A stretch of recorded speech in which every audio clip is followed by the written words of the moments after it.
kita semua. Mari Bapak Ibu kita kembali dalam renungan harian kita. Kita memuji Tuhan, kita katakan Tuhan Yesus baik.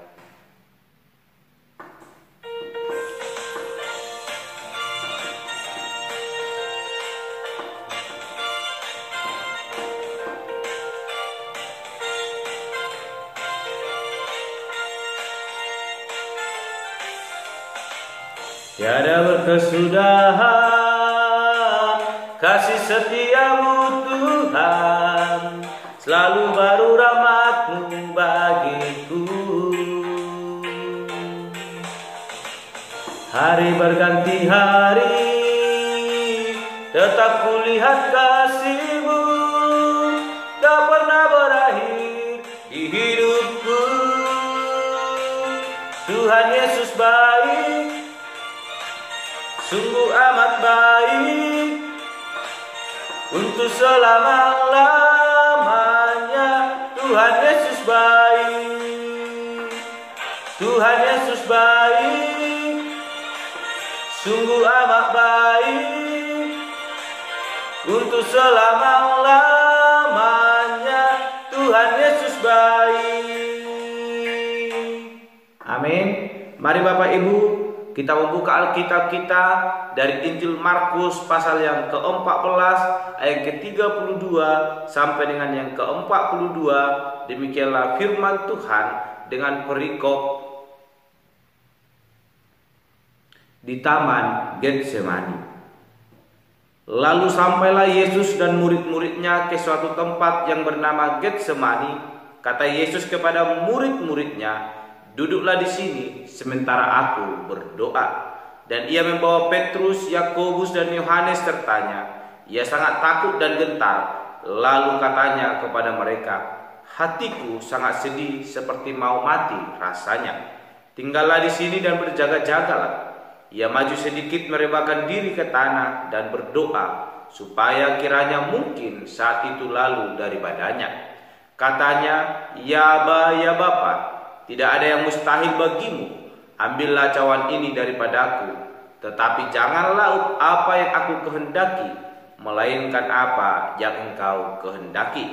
Setelah itu ia datang kembali dan mendapati ketiganya sedang tidur. Dan ia berkata kepada Petrus, "Simon, sedang tidur-kah engkau? Tidakkah engkau sanggup berjaga-jaga 1 jam? Berjaga-jagalah dan berdoalah, supaya kamu jangan jatuh ke dalam pencobaan. Roh memang penurut, tetapi daging lemah." Lalu ia pergi lagi dan mengucapkan doa yang itu juga. Dan ketika ia kembali pula, ia mendapati mereka sedang tidur, sebab mata mereka sudah berat dan mereka tidak tahu jawab apa yang harus mereka berikan kepadanya. Kemudian ia kembali untuk ketiga kalinya dan berkata kepada mereka, "Tidurlah sekarang dan istirahatlah. Cukuplah, saatnya sudah tiba. Lihat, Anak Manusia diserahkan ke tangan orang-orang berdosa. Bangunlah, marilah kita pergi. Dia yang menyerahkan aku sudah dekat." Amin. Bapak Ibu saudara yang terkasih dalam nama Tuhan Yesus Kristus, kita kembali merenungkan firman Tuhan.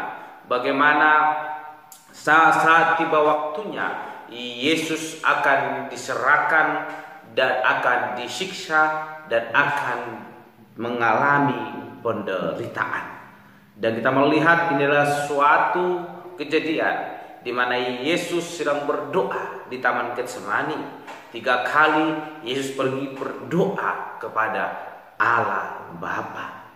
Dan kita melihat dalam renungan kita hari ini, dan saya memberikan tema bagi kita semua, yaitu taat kepadanya. Sekali lagi, taat kepadanya. Bapak Ibu saudara yang terkasih dalam nama Tuhan Yesus Kristus, di dalam ayat perenungan kita hari ini dikatakan bahwa Yesus dan murid-murid sampai ke suatu tempat yang bernama Getsemani. Dan Yesus berkata kepada murid-muridnya, "Duduklah di sini sementara aku berdoa." Dan ketika Yesus pergi berdoa, ia membawa Petrus, Yakobus dan Yohanes sertanya. Dan ketika pergi bersama dengan Petrus, Yakobus dan Yohanes, Yesus merasa takut dan gentar, sehingga ia berkata di ke-34, lalu katanya kepada mereka, hatiku sangat sedih, seperti mau mati rasanya. Bapak Ibu saudara terkasih, kita mengetahui Yesus adalah Allah yang luar biasa. Yesus yang penuh dengan kuasa, Yesus yang penuh dengan mujizat. Namun menjelang waktunya ia boleh mengalami penderitaan hanya untuk menebus dosa kita, manusia yang berdosa ini. Dia mengalami ketakutan, dia mengalami kegentaran. Namun itu terjadi karena naluri manusia yang ada dalam diri Yesus ketika dia berada di dunia ini. Dan ketika tiba saatnya, dia akan diserahkan ke tangan manusia untuk disesat, disiksa. Ia pergi berdoa kepada Yesus. Bapak Ibu saudara yang terkasih dalam nama Tuhan Yesus Kristus, kita melihat bagaimana ketaatan yang dimiliki oleh Yesus ketika dia menjadi sang juru selamat yang datang ke dunia ini untuk boleh membawa pengampunan atas kita manusia yang berdosa. Sekalipun dia Allah yang memiliki kuasa, tapi dia taat kepada Allah Bapa. Kita melihat di ayatnya yang ke-36 dikatakan, katanya, ya Aba, ya Bapa, tidak ada yang mustahil bagimu. Ambillah cawan ini daripada aku, tetapi janganlah apa yang aku kehendaki, melainkan apa yang engkau kehendaki. Yesus berdoa kepada Allah Bapa, memohon kepada Allah Bapa supaya cawan itu lalu daripadanya.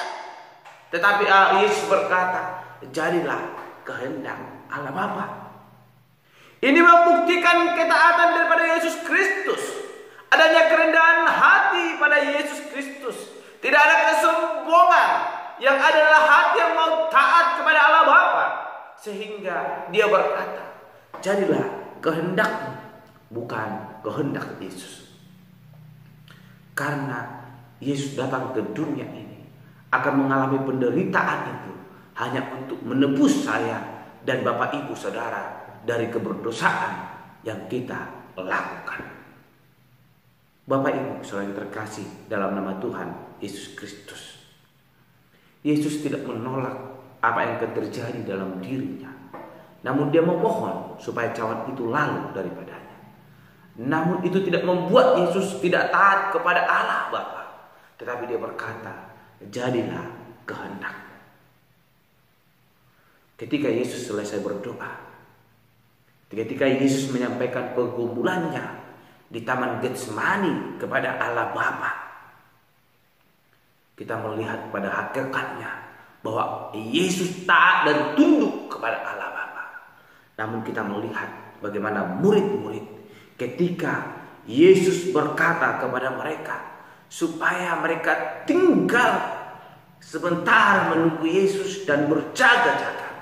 Namun ketika Yesus selesai berdoa, dia datang menemui murid-murid. Dia katakan ke-37, setelah itu ia datang kembali dan mendapati ketiganya sedang tidur. Sebelum Yesus pergi berdoa, Yesus berkata kepada ketiga murid tersebut, tunggulah di sini dan berjaga-jaga. Tetapi kita melihat bahwa mereka tidak berjaga-jaga, namun mereka ketiduran. Dan Yesus kembali pergi berdoa dan memberikan pesan kepada mereka. Dikatakan di ayatnya yang ketiga,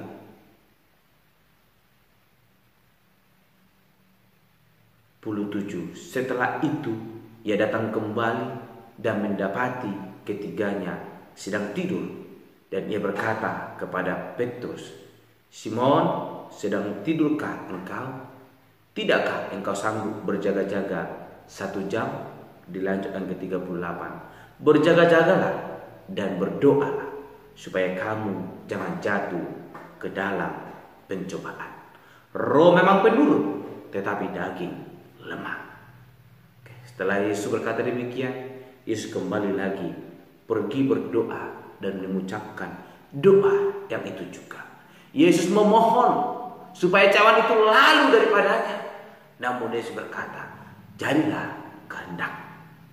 Setelah Yesus berdoa dan dia kembali pula kepada murid itu. Yang ke-40 dikatakan, dan ketika ia kembali pulang, ia mendapati mereka sedang tidur.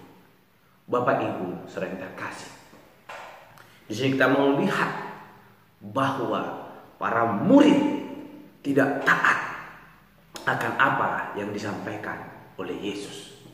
Apa yang akan dialami oleh Yesus berbeda yang dialami oleh para murid-murid. Yesus akan mengalami penderitaan, dia akan disiksa, dia akan dicela oleh orang-orang yang tidak mengenal siapa Yesus. Dan itu menjadi bukti kasih Yesus kepada kita setiap orang yang percaya kepadanya. Ketaatannya membawa penebusan dalam hidup kita. Namun kita melihat para murid, ketika Yesus berpesan berdoa dan berjaga-jagalah, mereka asik dalam tidur mereka. Kita melihat ketika Yesus datang kembali dan menemui mereka ketiduran, Yesus berkata kepada mereka, tidak, yang ketiga 40, dan ketika kembali pula ia mendapati mereka sedang tidur, sebab mata mereka sudah berat dan mereka tidak tahu jawab apa yang harus mereka berikan kepadanya. Dan kemudian Yesus kembali ketiga kalinya naik dan berdoa kepada Allah Bapa. Dan kemudian Yesus kembali dan berkata kepada murid-muridnya, tidurlah sekarang dan istirahatlah. Cukuplah, saatnya sudah tiba. Lihat, Anak Manusia diserahkan ke tangan orang-orang berdosa. Bapak Ibu saudara yang terkasih dalam nama Tuhan Yesus Kristus, apa pesan yang akan kita peroleh dari perenungan hari ini? Ketika tiba saatnya, Yesus akan diserahkan ke tangan manusia untuk disesat, dicela, bahkan disiksa. Yesus memberikan nasihat kepada murid-murid supaya mereka berdoa dan berjaga-jaga. Akan tiba waktunya bahwa orang-orang yang percaya akan mengalami penderitaan, akan mengalami pencobaan. Ketika kita tidak berjaga-jaga dan ketika kita tidak berdoa, maka kuasa si iblis akan mudah mempengaruhi hidup kita, sehingga kita boleh terjatuh dalam keberdosaan itu. Sehingga Allah berpesan kepada kita supaya kita berjaga-jaga dan berdoa. Semua itu boleh terjadi dan dapat kita lakukan ketika kita mau taat kepadanya. Bagaimana ketika murid itu, ketika Yesus berpesan, mereka tidak taat, mereka ketiduran. Namun ketika mereka mungkin taat, sebagaimana Yesus taat kepada Allah Bapa, dia mampu melalui cawan itu dan memberi kemenangan dalam hidup kita. Oleh karena itu, mari Bapak Ibu jadikan hidup kita serupa dengan gambaran Yesus Kristus, yang mau taat atas kehendak Allah Bapa. Demikian dengan hidup kita, taat akan kehendak Allah dalam hidup kita, sehingga kita memperoleh kemenangan bersama dengan Yesus Kristus. Sekalipun ada godaan dunia, ada pencobaan-pencobaan yang mengakhiri hidup kita, ketika kita taat, maka kita akan dimampukan untuk berjaga-jaga dan berdoa dan memperoleh pertolongan dari Allah Bapa, sehingga hidup kita boleh berkemenangan. Akhir dari renungan ini saya rindu, mari Bapak Ibu tetap taat kepadanya, sehingga kita boleh berjaga-jaga dan berdoa sesuai dengan kehendak Allah Bapa dalam hidup kita. Amin. Mari kita berdoa. Bapa Surgawi, kami kembali berdoa kepadamu, bersyukur buat kebenaran firman Tuhan yang boleh kami renungkan. Kami belajar bagaimana Yesus berpesan kepada ketiga muridnya ketika dia pergi berdoa di Taman Getsemani. Yesus berpesan supaya mereka berjaga-jaga dan berdoa. Tuhan, mampukan kami agar kami taat kepadamu, melakukan kehendak-Mu, tetap berjaga-jaga dan berdoa kepadamu, sehingga kami memperoleh pertolongan daripada Tuhan. Ketika ada kuasa-kuasa yang akan mengganggu kehidupan kami, kami boleh sigap, boleh menghalau itu di dalam nama Yesus Tuhan. Terima kasih Bapa, dalam kami berdoa dan mengucap syukur dan menutup renungan hari ini. Haleluya. Amin. Shalom Bapak Ibu, Tuhan Yesus memberkati. Tiada berkesudahan kasih setiamu Tuhan, selalu baru rahmat-Mu bagiku. Hari berganti hari, tetap kulihat kasih-Mu, tak pernah berakhir.